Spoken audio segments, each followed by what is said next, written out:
Hey, Spirits Uncorked listeners. This week, we're reaching back into the Spirits Uncorked library to replay one of our favorite episodes, Homegrown Horror, the Starkweather Murders. This one is especially close to us because our grandma joins us, and along the way, we uncover a close family connection to the case that neither one of us knew existed. So pour a glass and enjoy this throwback. We'll be back next week with something new. Imagine, it's the winter of 1958 in Lincoln, Nebraska. Winds howl across the plains as residents live in fear. Mothers keep their children close. Fathers are prepared to protect their loved ones. Families huddle around their radio, listening for updates of a murderer on the loose. This is the true story of Charles Starkweather and Caril Fugate and the terror that gripped an entire state. Erica and I always knew that an infamous killing spree happened in our hometown of Lincoln, Nebraska in the 1950s, and we also knew that we had some family lore around it. A name here, a rumor there, and we knew that our grandma could probably fill in the gaps to the entire story that we never thought to ask for. Until now. At the very least, we thought this will make an interesting podcast episode, and we'll have fun doing this with our grandma. But what we got, we were not prepared for. It turns out our family had a much closer tie to this story than we ever thought. That's where the murders were committed. Oh my gosh, I didn't know that. No. How come you guys don't know that? So You don't know that? So join Erica and I as we get our minds blown on this episode of Spirits Uncorked.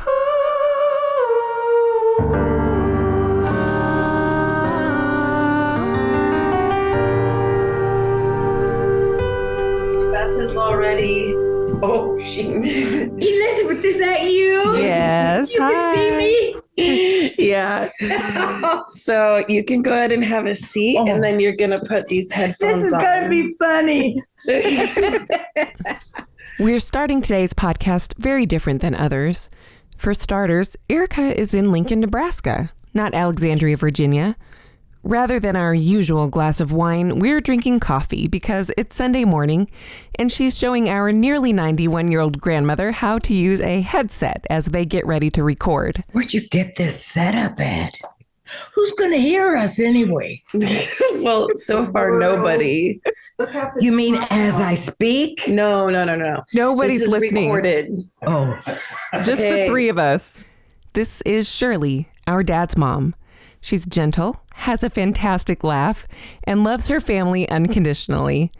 We love being around her, and she's given us the best childhood memories. isn't this fun? I feel like a little kid. So before we get into the conversation with my grandma, let me give you some context of this case. Charles Starkweather was born in Lincoln, Nebraska in 1938. The fourth of 7 kids to a poor family. At 18 years old, he meets 13-year-old Caril Fugate, and the two start dating. December 1st, 1957, Charles robs a gas station, which goes south, and Charles commits his first murder. The authorities believe the murderer they're looking for is a transient. Shortly after, Charles loses his job, and Charles and Caril, they're fighting a lot. Caril's parents demand that Charles stay away from Caril. January 21st, 1958, Charles goes to Caril's parents' home while Caril is at school. Enraged, he murders them both and beats Caril's 2-year-old baby sister to death. He hides their bodies. When Caril comes home, the couple stay in the home for a week and put a sign up to deter visitors that says everyone is sick with the flu.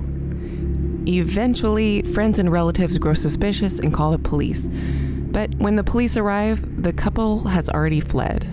The pair take off and a manhunt begins.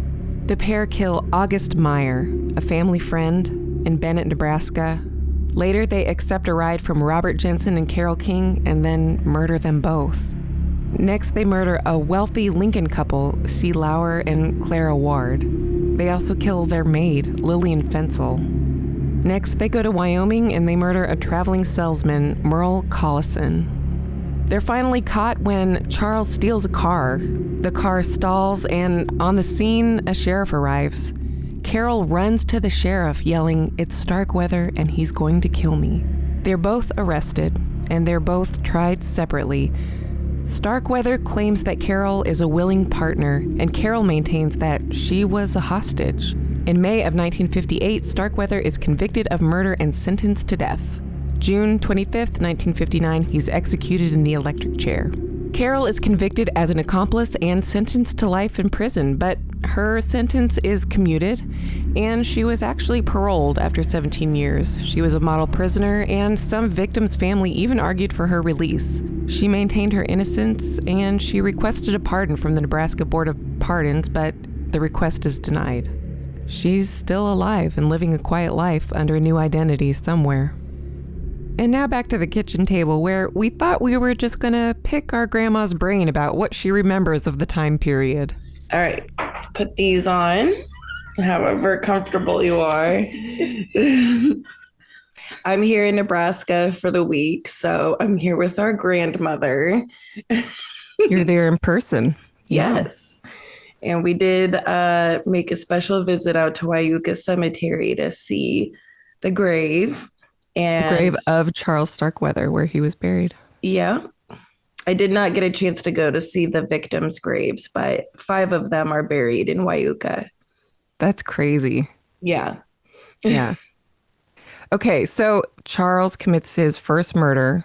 It was 21-year-old gas station attendant Robert Colvert. And it was basically a robbery that went wrong. And that was the first one that started the violence. So, Grandma, do you remember when that happened? I remember when it happened, but I don't remember too much about that one, about that first murder.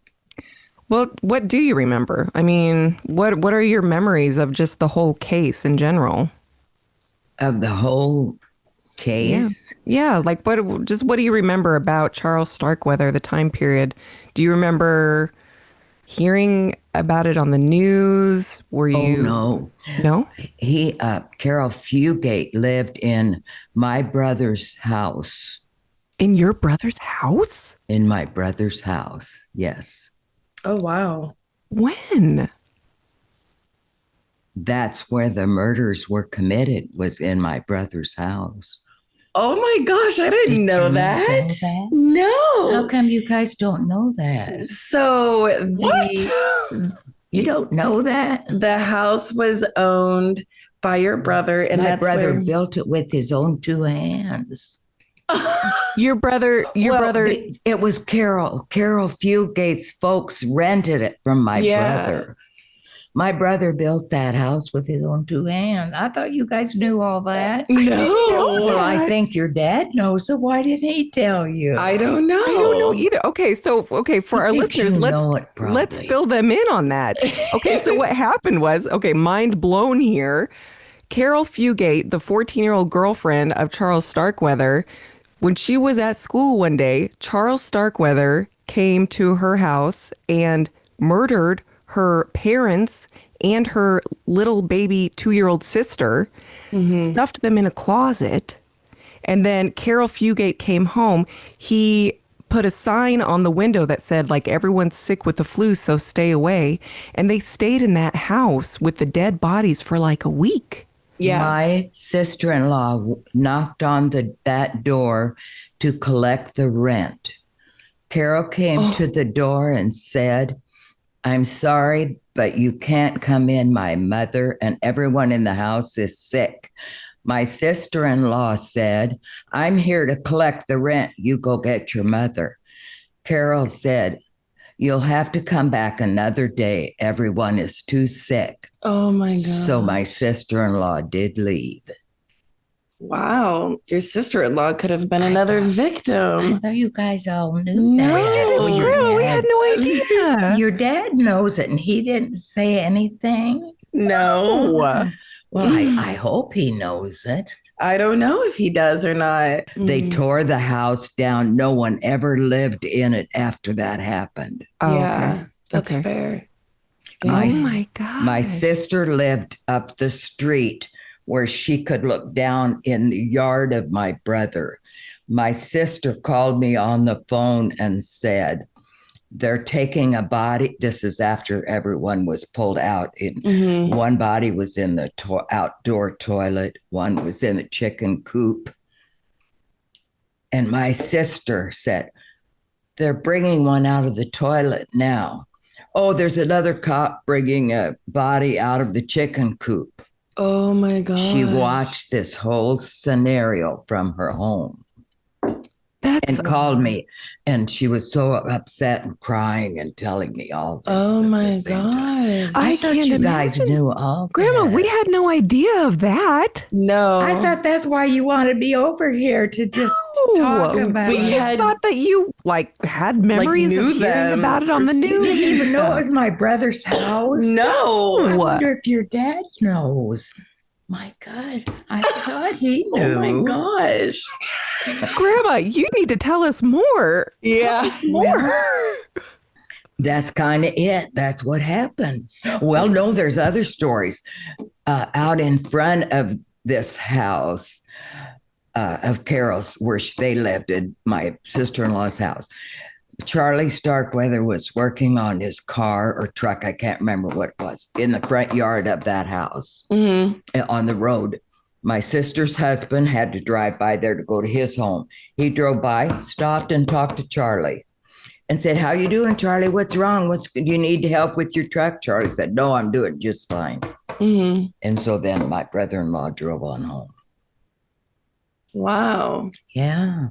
And he was probably getting ready to make his escape. I don't know if it had happened yet, or it could be just before it happened, or maybe after. I don't know. Because they fled that house. Charles it had and Caril before. Charles and Caril fled that house. He had painted his truck after the first killing of the gas attendant. He painted his truck black.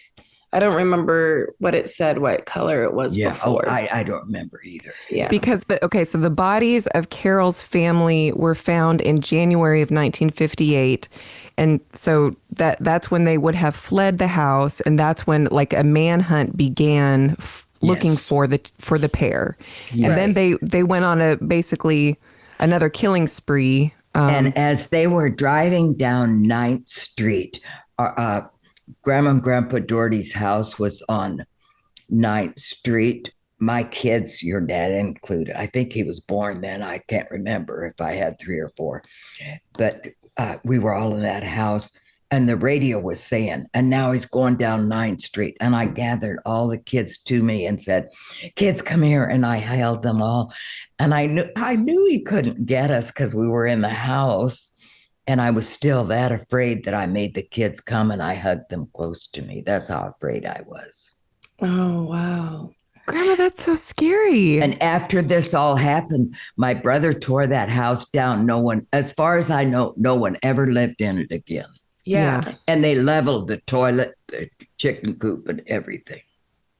That's insane. I thought you guys knew this. No, I didn't know that was your I didn't think I'd be telling you something you didn't know. We had no idea. Yeah. My goodness. I didn't realize how close you were to all of this. Well, I hope your dad knows he was there. Well, no, he wouldn't have been born yet. He would have been. Was this January or February? January 1958. So, Grandma, you would have been super pregnant with him. Oh, maybe I was. Yep. You would have been super pregnant. Ready to pop. Yep. But what our dad did tell us was that our father was, when he was in junior high. Oh, about Greg. Greg would come to our house all the time. And that was Charlie Starkweather's younger brother. Charles Starkweather had a younger brother who ended up being a school counselor who taught our dad how to play the bass. And they jammed together in a band. So in our bedroom. Yeah. In our bedroom. Greg would come to our house. And all 3 boys was in that band. And I think Doug was more the singer. I heard Doug sang the most. The others didn't want to sing, but they all played guitars. But Greg wasn't born yet when Charlie was on his murder spree. Yeah. Or they were very, very far apart. Yeah. They were very far apart. Big age difference, like 20-year age difference. Right. Or something. Mm-hmm. Uh-huh. Yeah. Wow. I can't. Yes. Well, I do remember Dad saying that Greg Starkweather, he never changed his name, which I'm kind of surprised about. I probably would have. And then he kind of just lived in the shadow of his older brother his whole life. Mm. He was such a nice boy, though. Yeah. Right. You would never he was know really nice. Yeah. that he was related. Right. Yeah. Wow. That would be really hard to overcome, though. That would be incredibly difficult because I know one of the victims, I spoke with a groundskeeper at Wyuka Cemetery, and he knew a Caril King who was a 19-year-old, or not 19, I think she was 16, and she had been, Starkweather forced them, Robert Jensen, who was 17, and Caril King, who was 16. They were teenagers who offered Charles Starkweather and Caril Fugate a ride, and then Starkweather forced them into a storm cellar and shot Jensen, and Caril King was later found sexually assaulted and shot. So she's one of the victims, and I know her family, the Kings, they go out of their way to go after the Starkweathers. So this groundskeeper was telling me all of this. I don't know if he was like somehow related to Caril King or something along those lines, but he did audibly say that he was disgusted that they buried Charles Starkweather in Wyuka. In the same cemetery as the victims. Yeah. Some of the victims, yeah. Yeah. And I mean, I got the impression that he wasn't super happy about me looking for the gravestone. Really? Yeah. Because I'm sure people do. Well, they do. All the time. I know people do all the time. Oh, and there was a penny that was on the gravestone that was heads up, which is actually a sign of respect. Ooh. And so somebody put that on the gravestone, and I was like, whoa. Well, I mean, he was somebody's son. I don't know. I read something that I'm sure there were people that loved Charles Right. Starkweather, and so they probably maybe someone felt they had to do that. I hope it was family and not somebody who I do too. Yes. wasn't like a copycatter or somebody who looks up to people like that. Sure. Yeah. I have a list of all of the I see the victims and then how they were killed. Isn't that something? Yeah, Robert Culver was the gas station attendant who refused to let Starkweather buy a stuffed toy on credit. Right. That's what started it. Starkweather returned later with a shotgun, robbed him, and then kidnapped and shot him. Yep. And then he killed Caril Fugate's mother, stepfather, and baby half-sister. And then August Mayer, who was 70 years old, he was in Bennett, Nebraska. He was a family friend of Starkweather's and shot in the head when Starkweather and Caril's car got stuck near his farm. And then Robert Jensen and Caril King were next. And then Lauer Ward, 47, and Clara Ward, 46, and Lillian Fenkel, 51. They were a wealthy Lincoln couple and their maid. And Starkweather and Fugate broke into their home. Clara and the maid were stabbed. Lauer Ward was shot upon returning home. And they stole the Ward family's black Packard car to flee the state.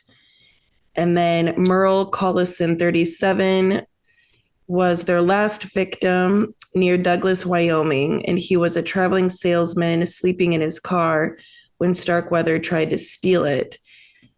He was shot and killed during the struggle, and this murder led to their capture shortly afterward following a police chase. So there was 11 victims in total.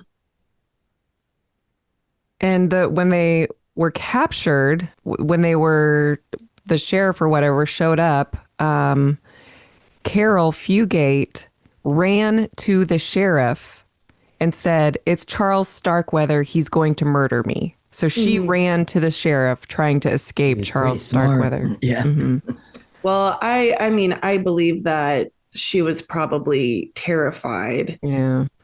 But she was so young, she didn't realize I don't think she knew the consequences or what was going on. Yeah. Well, it said in one of I think it was like one of the timeline things, that she did end it with Charlie before the killings began, and her friends would hide her in a school bathroom because he would be hanging out. Obsessed with her. He was obsessed with her. He was. I never heard that she was done with him, though. I never. Oh, okay. Well, I guess it said like she would hide in the bathroom. She was so in love with him, and she was so young that she did not. She would have. She was,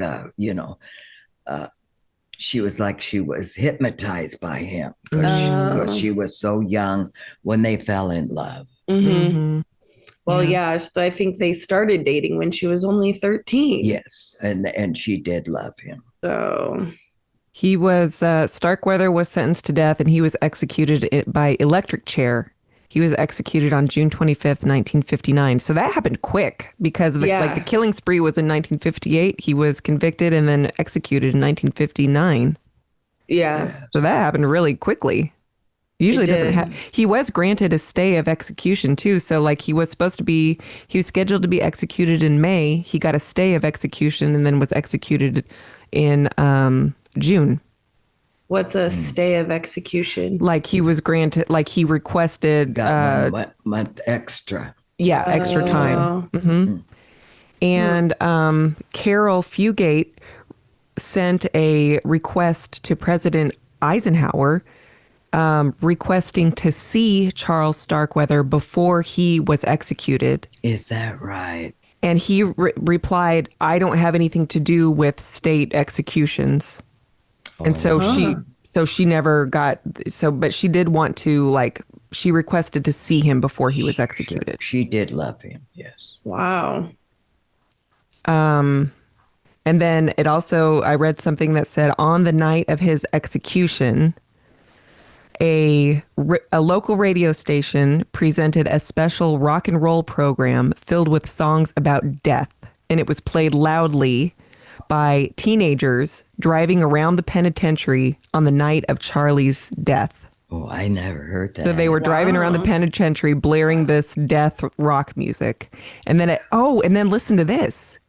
The night that Charlie was to be executed, the doctor who was there to pronounce Charlie's death an hour before the execution died of a heart attack. I did hear that. I heard about that. That is weird. So they had to have a different doctor do it. Yep. Isn't that weird? It is really weird. Yeah. But so Caril Fugate, she spent 17 years in prison. She was granted parole, and several of the murder victims' family did argue for her to be granted parole. Yeah. Yeah. And so she was granted parole. She went off, lived a fairly quiet life. Later in life, she did get married. She was only married for a short period of time, and her husband died in like a car accident or something. She was given a new identity. So, but she's still alive. So, I mean, I suppose she was given a new identity, so you don't find her. So she's probably not even living in Nebraska anymore. I don't think she is. Yeah. I would guess she probably wanted a fresh new start and to be left alone. I mean, goodness, you know. Oh my gosh. So that's quite a story there. I mean, but there's a lot to unpack there. There is. You know? Well, I mean, like one of the things that I read about like some of the psychology behind Charles Starkweather was that he was Starkweather. Starkweather. What'd you say? Starkly. Starkweather. Is that he was bullied a lot in school, and a lot of his anger was out of resentment towards people. He was. Yes, he was. He was an awkward child. Oh, and he had like a speech impediment. So he was bullied for that too. So, well, a little bit about him. Yeah. So born in 1938, he was the fourth of 7 children born to like a poorer working class family. But then I read something else that said, like, after he committed that first murder, which was kind of like an accident because it was like a robbery gone wrong. Yes. Then he was just like, well, whatever, I guess I'm a murderer now. And so he just went and killed without reason and without thought. And it was just like, this is what I am now. And then I saw something else. Let me find this. He didn't give last words before his execution, but he did write something to his father. Let me find it. Okay. Just give me a minute. Okay. Oh, yeah. So it says his personal philosophy was dead people are on the same level. So basically, it doesn't matter. They're all dead, so it doesn't matter. So it says Starkweather gave no last words, but in a letter from prison to his parents wrote, "But Dad, I'm not real sorry for what I did, because for the first time, me and Caril have had more fun." He was indifferent about his impending death and had become resigned to his fate. Isn't that awful? Wow. Real winner there. Yeah. Kind of sad. Real sad story. Leaving so much death and tragedy. I mean, think of all of the lives ruined around that. Yeah. The saddest part to me is that Caril Fugate's 2.5-year-old baby sister, he beat her to death. Yes. That's how that baby died. Yeah. That's horrible. I mean, what kind of sick person can do that? She was probably crying and wouldn't shut up, so he shut her up. Mm-hmm. Yeah. Yeah. He also, it says in the process, he killed 3 dogs. Just like for barking, like. Oh my gosh. Or like protecting their owners or whatever. So he probably had to shut them up too. Yeah. Yeah. Yeah. Yeah. So Grandma, what was the sense in the community like for that year? Was everybody just like, was it all everybody talked about? Was everybody just on edge? Everybody like scared? Was that kind of like. Everybody was afraid of everything. They had fear, including me. Yeah. But it happened in my brother's house. So I felt close to it. Yeah. Like it could harm me somehow, but of course it couldn't. But it was so close that I felt like I was like right on the edge of it. Yeah. And didn't know what to do about it. So, yeah.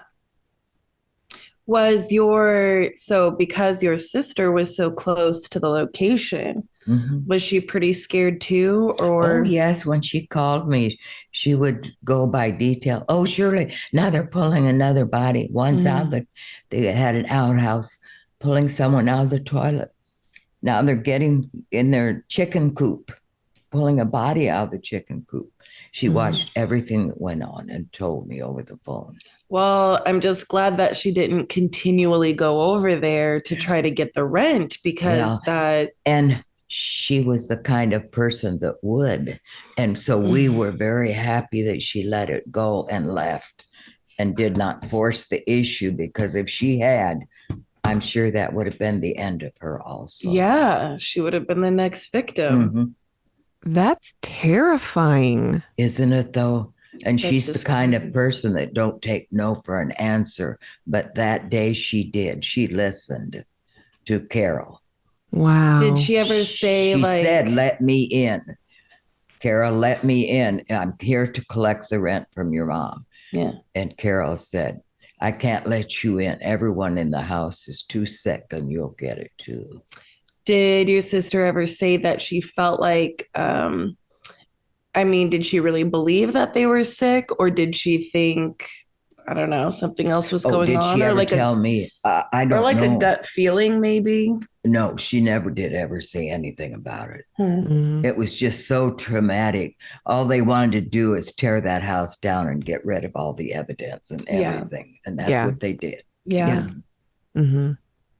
So after it was all over, do you remember everyone just kind of collectively feeling relieved that they were Oh, caught? yes. Yeah. Oh, yes. Because I don't really remember anything else happening really in the state of Nebraska quite like that before or Nothing since. like that. Right. Because see, we all heard everything that went on, and the radio said he's going down 9th Street. Now he's on this street. Now he's on that street. So we followed from the radio every place he went. So you knew when he was passing by your house, or you could feel relief if he was far away. Happening in real time. That's crazy. Yeah. Yeah. Yeah. Wow. That's amazing. Yeah. Yeah. So, I mean, nothing quite like that in Nebraska history No, ever since. not that close to me. Nothing. Yeah. That's pretty traumatic, though. I mean, that's a traumatic thing to go Oh, through. it was. At the time, it was really. Hmm. Yeah. That's all anybody ever talked about. Yeah. Yeah. So Erica went out to the cemetery where Charles Starkweather was buried. Some of the victims were buried. And Yeah, 5 of the victims are buried there. And then I guess I must have gotten some weird information. So I had done one of the ghost tours in Wyuka like a few years ago. oh, And that's when I first learned about Charles Starkweather. oh, They kind of glaze over it. I don't think that they want people to know he's buried out there, but he is. And one of the things that's kind of noted is that his gravestone is newer than everybody else's, because in that section, it's kind of like you can tell everybody is from the 50s and 60s, or these gravestones, and then his is new. So I was trying to figure out when he got a headstone, but there's really no record of it. It just says in 1970, the headstone was placed there by an anonymous donor. And really? Yeah. So somebody did, like his family had publicly disowned his actions, but they did not renounce him personally. Yeah. They did move out of Lincoln because of the stigma. Well, Grandma, when you look back on that time, what do you think about? I mean, do you think about it very often anymore, or not so No. much anymore? No. No, I don't anymore. Yeah. Yeah. Well, that's quite an interesting piece of our Nebraska history, isn't it, Erica? Yeah. Yeah. We learned something today. We really did. We really did learn something. We got to thank our grandma for coming and telling us all about it. Yes. Our beautiful, beautiful, wonderful grandma. Yeah. Well, Grandma, anything else that you want to say that you remember about that time, or anything else? No, I can't think of another thing. I think everything I knew at that time I got to say. So Okay, Grandma, I have another separate question for you. yes. Since we normally talk about paranormal stories and ghost stories, has anything in your life happened that would be unexplainable that you would attribute as like a haunting or a paranormal experience? I really can't think of one thing. Really? We ask everybody that. Yeah, so we do. I was just curious if you had something that like could be considered like you felt like you were being haunted or something. I know that Dad has a story. Really? Mm-hmm. What? He told it to me a long time ago. He said that when he was a kid, I don't know where this was, but I don't know if they were riding bikes or running around the neighborhood or something, but there was like a house that maybe nobody lived in. And I think that they were like throwing rocks at it or something. And he said he saw a ghost standing in the window. And that's exactly what he told me. Like, he said it was an apparition of a person, and they all got scared and ran away. Okay. And he told me this in front of Mom, and this was like a long time ago. And Mom was like, "That's not true." And he was like, "I really think it was a ghost." He's never told me that. Yeah, I don't remember like all of the Well, details. maybe I just forgot. Maybe he told me and I forgot. Yeah, like that's kind of just the vague summary. Yeah. I don't remember the details, but Oh, we'll have to get the details on that one. yeah. All right. Well, Grandma, thank you for telling us your Yes. memories. Thank you for having me. And your Yes, story. this was fun. We love you. Yeah. I love you guys too. All right. Thanks, everybody, for listening today. We appreciate it. And we'll see you next time on Spirits Uncorked. Bye. Bye. Bye.